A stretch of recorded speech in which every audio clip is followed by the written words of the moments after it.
अच्छा, अब देखिए तमिलनाडु की सरकार की तरफ से उल्टा अमित मालवीय पर आरोप लगाया जाता है कि मंत्री के बयान को तोड़ मरोड़ कर पेश किया, फर्जी खबरें फैलाई कि मंत्री ने 80% बहुसंख्यक आबादी के नरसंहार का आह्वान किया है।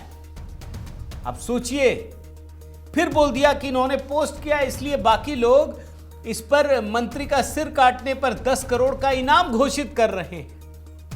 अब हाई कोर्ट ने क्या कहा, उनके तर्क पर जरा सुनिए।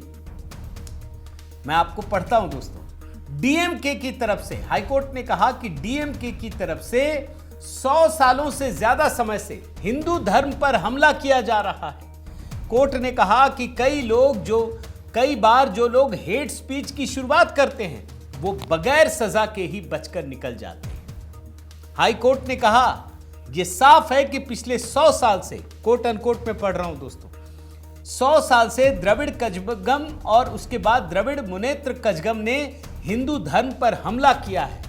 मंत्री इसी पार्टी से ही हालात पर विचार करते हुए यह देखा गया है कि याचिकाकर्ता ने मंत्री के भाषण में छिपे हुए मतलब पर सवाल किया था। कोर्ट ने कहा दोस्तों कि मंत्री के खिलाफ राज्य में कोई मामला दर्ज नहीं हुआ, लेकिन कुछ अन्य राज्यों में हुआ है। हाई कोर्ट ने सिर्फ आदेश नहीं दिया दोस्तों, आगे के लिए ग्राउंड भी तैयार कर दिया है। ये स्टालिन जेल में जा सकते हैं, इसकी पूरी बात इसमें छिपी हुई है। आगे की कार्रवाई के और इशारा कर दिया है कि क्या हो सकता है। अच्छा, हाई कोर्ट आगे क्या कहता है, मैं जरा एक और बयान आपको पढ़ता हूं। हिंदी ट्रांसलेशन कर लिया, आजकल तो एआई के जमाने में आसान है।